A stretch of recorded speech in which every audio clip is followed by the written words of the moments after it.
Part 2۔ آج پنچایت کے فیصلے کے میں جانا ہے اور امید کرتا ہوں کہ بنا تاخیر کیے آپ وہاں موجود ہوں گے۔ میں نہیں جانتا کہ وہ ہمارے بیٹے کے آگے کسی اور کی تعریف کریں۔ اسفند بلوچ سنجیدگی سے بولے تھے۔ بابا، میرے پاس اس سب کے لیے وقت نہیں ہے۔ آج آپ خود جا کر پنچایت کے فیصلے نپٹا آئیں۔ مجھے کسی ضروری کام سے شہر جانا ہے۔ اس کے بعد میں بھاگ جاؤں گا۔ کافی عرصہ ہو گیا ہے گئے ہوئے، سائیں بلوچ مصروف انداز میں بولا تھا۔ اس کے انکار کرنے پر انہوں نے گہری سانس خارج کرتے سر ہلایا تھا۔ اچھا، تم نے ضحیٰ کے بارے میں کیا سوچا ہے؟ کچھ یاد آنے پر انہوں نے اچانک پوچھا تھا، جس پر اس نے ناسمجھی سے ان کی طرف دیکھا تھا۔ آپ کیا کہنا چاہتے ہیں؟ صاف صاف بتائیں۔ سرد مہری سے گویا ہوا تھا۔ وہ جان گیا تھا کہ پر انجان بن رہا تھا، جس کو دیکھتے اسفند بلوچ نے دانت پسے تھے۔ برخوردار، آپ اچھے سے جان گئے ہیں میں کیا کہہ رہا ہوں۔ آپ دونوں بھائیوں کی ضد کی وجہ سے میں نے ضحیٰ کو کالج میں داخلہ دلوایا تھا۔ اب جب وہ 11ویں جماعت میں آ گئی ہے تو اس کی شادی کر دی جائے اور اس تعلیم کو روکوں میں مزید برداشت نہیں کر سکتا۔ ان کی سردرد انداز میں کہتے ہوئے سائیں بامشکل اپنا غصہ ضبط کیا تھا۔ پہلی بات، ضحیٰ جب تک چاہے گی اپنی پڑھائی کو نہیں روکے گی، اور دوسری، مجھے اس چودھری کے بیٹے پر ذرا برابر بھی یقین نہیں ہے۔ میں اسے اپنے گھر کا نوکر بھی نہ رکھوں، اور آپ میری بہن کو اس کے ساتھ باندھنا چاہ رہے ہیں تو سن لیں سردار سائیں بلوچ، ایسا کبھی نہیں ہونے دے گا، پھر چاہے آپ کچھ بھی کریں۔ اپنے ازلی سردار انداز میں بولتا اسفند بلوچ کی ذات کو جھٹکوں کی زد میں لے آیا تھا۔ سائیں، تم اب اپنی زبان سے مکر رہے ہو۔ تم مکر نہیں سکتے، اور میں چودھری کو زبان دے چکا ہوں، اور یقین کرو مجھے اپنی زبان سے زیادہ کچھ عزیز نہیں، اولاد بھی نہیں۔ غصے میں کہتے پنچایت کے لیے نکل گئے تھے۔ سائیں بلوچ کتنی ہی دیر تک اس کی جگہ کو گھورتا رہا جہاں وہ کھڑے تھے، اور ان کے الفاظ سوچتا رہا جو اپنی زبان کے پیچھے اپنی بیٹی کو قربان کرنا چاہ رہے تھے۔ کچھ سوچتے اس نے بھی باہر کا رخ کیا تھا۔ اس کا ارادہ پنچایت میں جانے کا تھا۔ احمد بلوچ اور روبینہ بلوچ کی 2 اولادیں تھیں، ابراہیم بلوچ اور دلاور بلوچ۔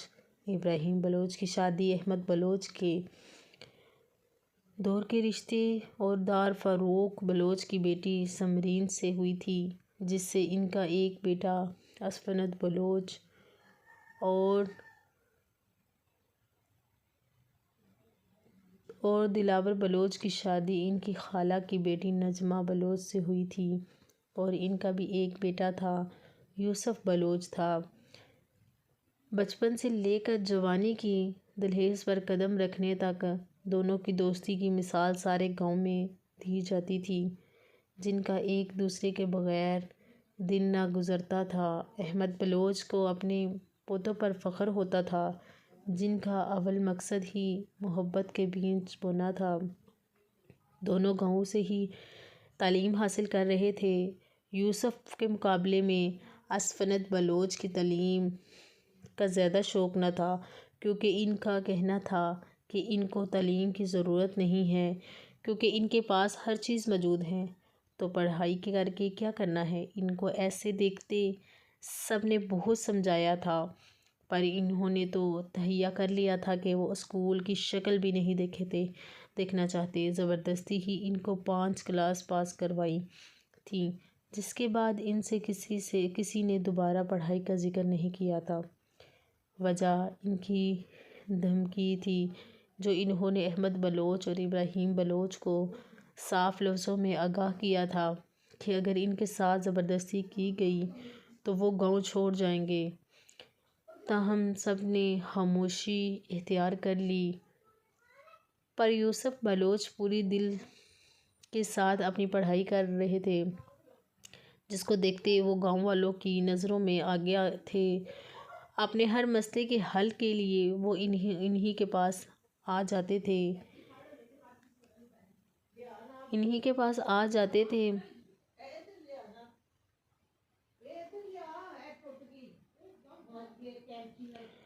جس کو دیکھتے اسفند بلوچ کے دل میں حسد پروان چڑھا شروع ہو گیا تھا۔ سردار رحم کریں، مجھے انصاف چاہیے۔ گاؤں ایک کسان نے احتشام بلوچ کے آگے ہاتھ جوڑے روتے ہوئے بولا تھا۔ ایک طرف بڑی حویلی جس کے مالک اسفند بلوچ تھے اور کچھ ان کے گاؤں کے لوگ بیٹھے تھے، تو دوسری طرف چھوٹی حویلی جو احتشام بلوچ کی تھی، وہ اپنے گاؤں کے لوگوں کے ساتھ تھے۔ اس سے پہلے سردار احتشام بلوچ کچھ کہتا، گاڑی کی چڑچڑاہٹ پر اس سب نے سامنے دیکھا تھا، جس میں سردار سائیں بلوچ اپنے محسوس انداز میں ان کی طرف آ رہا تھا۔ ایک نظر احتشام اور اس کے سامنے بیٹھے سہیل نامی کسان پر ڈالتے، اسفند بلوچ کے برابر بیٹھ گیا تھا۔ اپنا مسئلہ بتاؤ، اس کے سرد آواز پر سب نے ایک دوسرے کی طرف دیکھا تھا۔ پھر افضل نامی کسان نے آگے آتے اسے بتانا شروع کیا تھا۔ سردار، یہ میری زمین پر قبضہ کر چکا ہے اور زمین میرے باپ کی وراثت میں مجھے ملی ہے۔ میں کچھ عرصے شہر سے باہر گیا تھا، جب واپس آیا تو یہ میری زمین پر اپنی فصل لگاتا اپنا کاروبار جما رہا ہے۔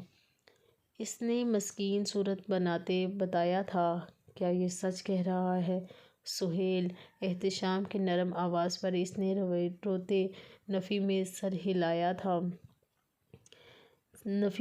ہلایا تھا۔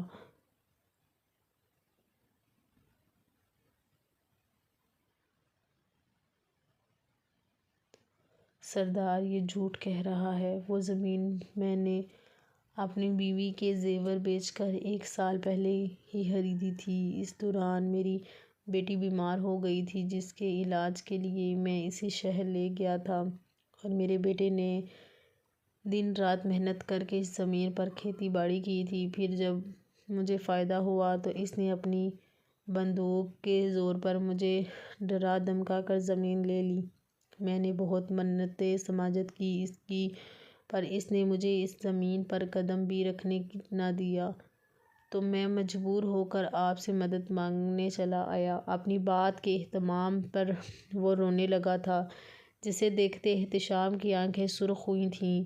تمہاری اتنی ہمت کہ تم سردار احتشام بلوچ سے جھوٹ بولو، اپنی جگہ سے اٹھتے غصے سے بولا تھا، جس پر اس فصل کے پسینے چھوٹے تھے۔ سردار، یہ جھوٹ کہہ رہا ہے۔ وہ زمین میری ہے۔ اپنا رخ سائیں بلوچ کی طرف کرتے یقین دہانی کروانی چاہیے تھی۔ تمہارے پاس کیا ثبوت ہے کہ وہ زمین تمہاری ہے؟ سائیں بلوچ کے سردار آواز سن کر اس کی رہی سہی ہمت بھی جواب دے گئی تھی۔ یہ پھر بھی اپنے لہجے کو مضبوط بناتے بولا تھا، سردار، وہ زمین میری ہے۔ میں ان سب کے سامنے خریدی تھی۔ اس نے اپنی بائیں طرف بیٹھے آدمی کی جانب اشارہ کیا تھا، جس نے تھوک نگلتے سراہا میں سر ہلایا تھا۔ اگر وہ زمین تمہاری ہے تو دکھاؤ زمین کے کاغذات۔ احتشام اس کا گریبان پکڑتے ٹھنڈے لہجے میں بولا تھا۔ اس کا ضبط جواب دے رہا تھا، وہاں جھوٹ سنتا تھا، اس لیے اسے پے سے باہر ہوا تھا۔ پھر خود کو پرسکون کرتے اپنی جگہ پر بیٹھا تھا۔ سہیل، کاغذات ہیں تمہارے پاس؟ سائیں بلوچ کی یہ پوچھنے پر اس نے جھوٹ سے فائل دکھائی تھی، جس کو دیکھتے افضل کے ہاتھ پیر کانپتے تھے۔ اس سے پہلے وہ وہاں سے بھاگتا، سائیں بلوچ نے اپنی واسکٹ سے گن نکالتے اس کی ٹانگ پر گولی ماری تھی۔ ٹھا کی آواز پر وہاں سکوت چھا گیا تھا۔ احتشام اور اسفند بلوچ صدمے سے سائیں بلوچ اور زمین پر کراتے آدمی کو دیکھ رہے تھے۔ یاد رکھنا، آئندہ سائیں بلوچ سے جھوٹ بولنے کی کوشش نہ تو تمہاری جان مشکل میں آ جائے گی۔ سائیں بلوچ بچہ نہیں ہے جو جھوٹ اور سچائی کو آنکھوں سے نہ دیکھ سکے۔ ایک زوردار ٹھوکر اس کی زخمی ٹانگ میں مارتا اپنی جیب میں بیٹھ گیا تھا۔ اس کے پیچھے اسفنت بلوچ بھی احتشام کو تمسخرانہ مسکراہٹ کے ساتھ دیکھتے اپنی گاڑی میں سوار ہوئے تھے۔ احتشام بلوچ نے تعصب سے ان دونوں بے رحموں کو دیکھا تھا، پھر آگے بڑھ کر اپنے ملازم کو اس کا علاج کروانے کا کہتے ہوئے خود بھی چل دیا تھا۔ پنچایت سے نکلتے زوہا کے کالج کے باہر اپنی گاڑی روکتے گھڑی میں وقت دیکھا تھا جو کالج بند ہونے کا پتہ دے رہی تھی، جب ٹھیک 3 منٹ وہ آئی دی تھی جس نے چادر میں خود کو چھپایا ہوا تھا، چہرہ بھی چھپا تھا، بس وہ 2 سنہری آنکھیں نظر آ رہی تھیں جن کا احتشام بلوچ اصرار تھا جلدی سے اپنے قدم اس تک پہنچائے تھے۔ وہ جو اپنے دھیان میں جا رہی تھی ایک دم ٹھکی تھی، وہ تو عشق کرتی تھی اس سے، تو کیسے اس کی خوشبو کا نہ پہچانتی۔ اچانک گداز لبوں پر مسکراہٹ ابھری تھی، لیکن اپنی خطا یاد آتے ہی گلابی چہرہ زرد پڑا تھا۔ تیز قدم چلتی وہاں سے جا رہی تھی۔ خبردار لڑکی، جو ایک قدم بھی تم نے آگے بڑھایا تو وہ جو ابھی کالج سے نکلی تھی، اپنے پیچھے احتشام بلوچ کے غصے سے چنگھاڑتی آواز پر قدم وہیں منجمد ہوئے تھے۔ وہ جانتی تھی کہ رشتے کے لیے حامی بھر کر وہ پہلے ہی سوئے ہوئے شیر کو جگا چکی ہے، اب مزید وہ مرنا نہیں چاہتی تھی۔ اس کی فرمانبرداری پر وہ تلخ سا مسکراتا اس لیے روبرو ہوا تھا۔ کس کی اجازت سے تم نے چودھری کے بیٹے کے لیے ہاں کی ہے؟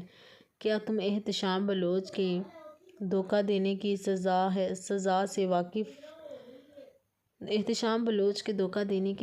سے واقف نہیں تھے؟ اس کی دھاڑتی سن کر وہ سہمی تھی۔ وومی میں باغ کے آقا مانا نہیں نو تو ڈر سکتی، مجرم کی طرح سر جھکائے کانپتے لہجے میں بولی تھی۔ وہ مجرم ہی تو تھی احتشام بلوچ کی، جس نے اس کے دل پر وار کرتے اسے ٹکڑوں میں توڑ دیا تھا۔ اگر اتنی ہی فکر تھی تمہیں اپنے باپ کے مان کی، تو کیوں مجھے ان راستوں پر گھسیٹا؟ کیوں عشق کی دیوداری بنی؟ کیوں خود سے محبت کرنے پر مجبور کیا مجھے؟ بولو، کہیں یہ سب بھی تمہارے ڈرامے تو نہیں؟ ہو تو تم بھی دشمن کی ہی بیٹی ہو۔ ارد گرد سے بے نیاز زخمی شیر سی دہاڑ میں پھنکارا تھا، اس کے الزام پر تڑپ کر سر اٹھایا تھا اور روتے نفی میں سر ہلایا تھا۔ نون نہیں میم، میں سچی محبت کرتی ہوں، روتے ہوئے اپنی صفائی دی تھی، جس پر وہ بالکل ایک قدم کے فاصلے پر آ کر رکا تھا۔ تو پھر ثابت کرو کہ تم سچی محبت کرتے ہو۔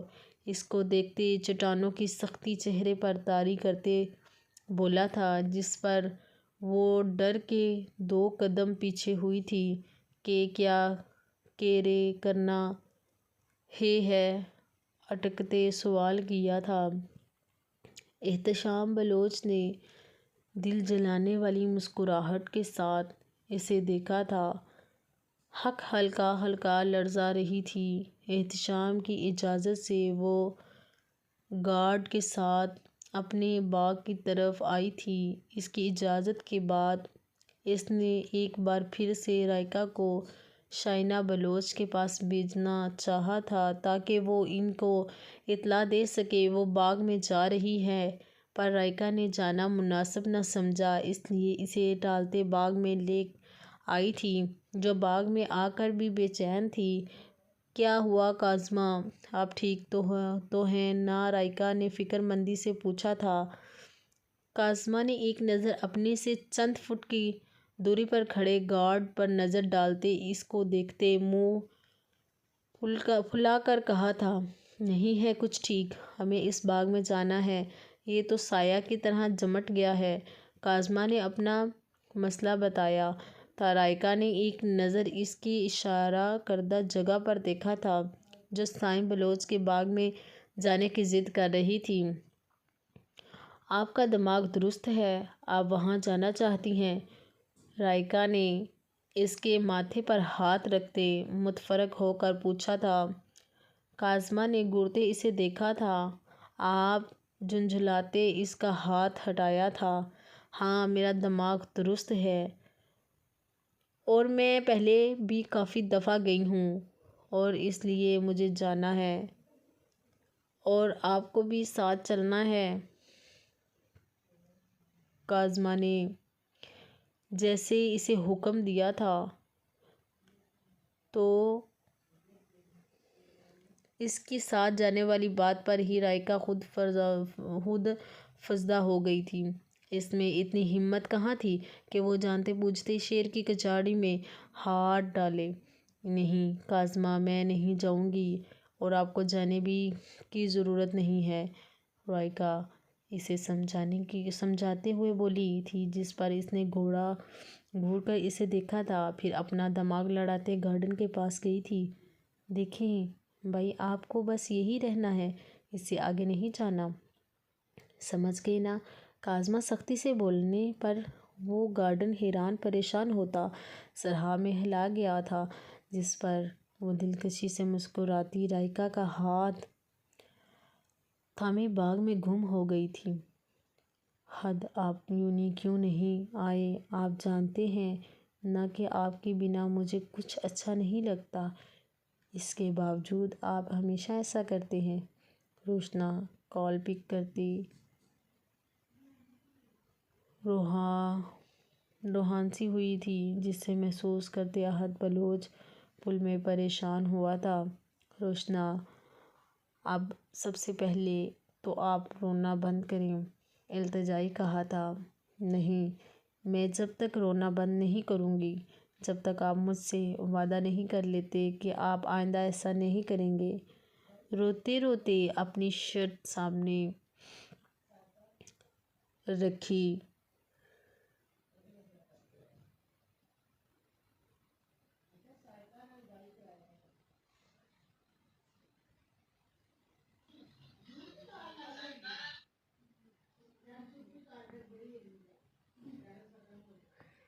جی ٹھیک ہے، اب کبھی ایسا نہیں کروں گا، پر پلیز اب رونا بند کر دیں۔ اس کی بے بسی سے کہنے پر روشنا نے اپنے آنسو صاف کیے تھے۔ آپ آئے کیوں نہیں؟ آج وہ میرے سر میں درد تھا تو اس لیے نہیں آ سکا، نے نرمی سے کہا تھا۔ کیا احد، آپ کے سر میں درد ہے؟ میڈیسن لے لی آپ نے؟ روشنا اپنی جگہ سے کھڑی ہوئی فکر مندی سے بولی تھی۔ اس کو اپنے لیے متفرق ہوتے دیکھ کر زندگی سے بھرپور مسکراہٹ نے احد بلوچ کے ہونٹوں احاطہ کیا تھا۔ جی میں بالکل ٹھیک ہوں، میڈیسن بھی لے چکا ہوں، آپ پریشان نہ ہوں۔ اور بتائیں آج کیا ہوا؟ یونی میں محبت سے کہتے سوال پوچھا تھا، جس پر روشنا نے اپنے لب دانتوں تلے دبائے تھے۔ پھر یونی میں ہونے والی ساری روایت اس کی گوش تاری تھی، جس پر وہ نفی میں سر ہلا کر رہ گیا تھا۔ جمال آج سردار باغ میں آ رہا ہے، اس لیے دھیان رکھنا کہ کوئی گڑبڑ نہیں ہونی چاہیے، ورنہ سردار کو تم اچھے سے جانتے ہو۔ عابد نامی ملازم نے اسے خبردار کیا۔ ہاں ٹھیک ہے، لیکن باغ میں جو لڑکی آتی ہے اس کا کیا کرنا ہے؟ جمال نے پوچھا۔ مجھے بتاؤ، میں سردار بتا دوں گا، ویسے تو پہلے بھی علم لا چکا ہوں، پر آج سردار خود دیکھ لیں گے۔ اس کے کندھے پر ہاتھ رکھتے خود چلا گیا تھا۔ جمال بھی وہاں موجود کین کی کرسی پر بیٹھ گیا تھا اور ارد گرد نظر دوڑانے لگا تھا۔ نیکسٹ پارٹ کے لیے میرے چینل کو فالو، سبسکرائب اور بیل کو پریس کریں۔